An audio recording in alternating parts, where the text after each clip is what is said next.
อารมณ์มีความสำคัญหลายต่อพอร์ตของนักลงทุนแน่นอนบ่ว่าจะเป็นนักเทรดหรือนักลงทุนใดๆก็ตามเนาะต้องเป็นปัญหาที่เราต้องควบคุมให้ได้ก่อนที่เราจะมีกำไรอารมณ์ที่มักพบเรื่อยๆก็คือ1ความโลภ2ความโกรธ3ความหลง4ความย้านเมื่อเกิดความโลภขึ้นมาอาจจะเฮ็ดให้เราเสี่ยงต่อที่ว่าจะขาดทุนได้ตัวอย่างเท่าก็มีต้นทุนที่ 1,000 ตั้งเป้ากำไร500เมื่อเทรดเมื่อลงทุนไปแล้วมีกำไรตามเป้าในมื้อนั้น มีกำไรตามเป้าคือว่ามันจะได้ง่ายเกินไปเกิดความโลภว่าจะเอากำไรขึ้นไปอีก500บ่เอาอยากจะเอา 1,000 อยากจะเอากำไร 100%สุดท้ายพบตลาดสวิงตลาดบ่งามเป็นจังใดเสียทั้งต้นทุนเสียทั้งกำไรแทนที่จะกำไรตามเป้าหมายแล้วเราจะหยุดตามเป้าหมายแล้วก็ถอนเอาเงินนั้นเนาะไปเฮ็ดแนวอย่างอื่นไปลงทุนอย่างอื่นต่อสุดท้ายเสียทั้งต้นทุนเสียทั้งกำไรย้อนความโลภของตัวเองเพราะฉะนั้นการที่เราไปตามเป้าหมายเนาะลดผ่อนความโลภลงก็จะให้เรามีกำไรเนาะ2ความโกรธแน่นอนการเทรดการลงทุนมันจะมีทั้งตอนได้และก็ตอนเสียตอนได้เราก็ยิ้มแย้มแจ่มใสเว้านัวหัวม่วนนะแต่ว่าตอนเสียมาเกิดความโมโหขึ้นมาเนาะเกิดความโมโหขึ้นมามีอารมณ์ร้ายอารมณ์โมโหอารมณ์โกรธเมื่อมีอิหยังมากระทบอันหนึ่งก็โกรธโมโหและจะเฮ็ดให้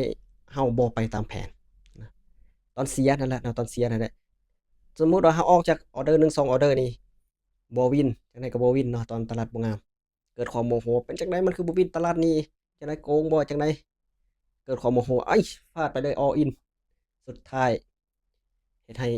พอร์ตแตกคือกันเนาะย้อนความโกรธแทนที่โอ้พลาดออร์เดอร์1 2ออร์เดอร์เราก็ยังต้นทุนที่จะมาแก้มือใหม่ตอนตลาดงามไปตามเป้าไปตามแผนบ่ไปเนาะสุดท้ายก็พอร์ตแตกย้อนความโมโห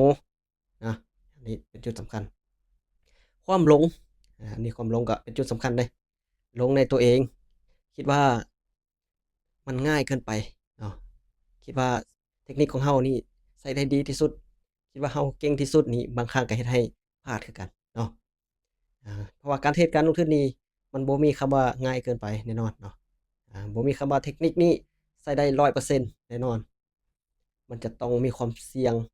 เพราะว่าตลาดมันมีหลายรูปแบบเนาะตอนงามตอนบ่งามอะนะถ้าว่าโอ้เราลงในฝีมือของตัวเองคิดว่าตลาดนี้มันง่ายเกินไปเกิดความหลงเอาทุนเข้ามาเอาทุนเข้ามาคิดว่ามันจะได้กำไรหลาย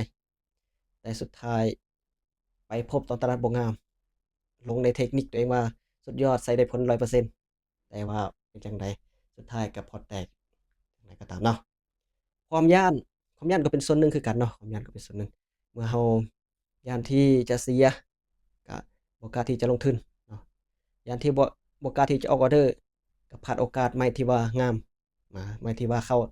ตามแผนตามเทคนิคเนาะเพราะฉะนั้นการที่จะแก้เงื่อนไขหรือว่าแก้ปัญหาเหล่านี้ได้ก็ต้องมีตามมีแบบแผนเนาะมีแบบแผนให้ไปตามแบบแผน1จะใช้ทุนเท่าใด2จะเทรดแบบใด3จะใช้เทคนิคแบบใด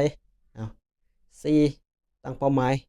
มีวินัยเนาะอันนี้จะเป็นการแก้ไขที่ได้ผลจุดสำคัญก็คือใช้เงินเย็นนั่นแหละเนาะใช้เงินเย็นเพื่อว่าจะลงทุนแบบสบายใจได้ก็เป็นสิ่งที่ดีเสียก็บ่เดือดร้อนเพราะว่าการเทรดการลงทุนมีความเสี่ยงต้องศึกษาให้ดีก่อนที่จะลงทุน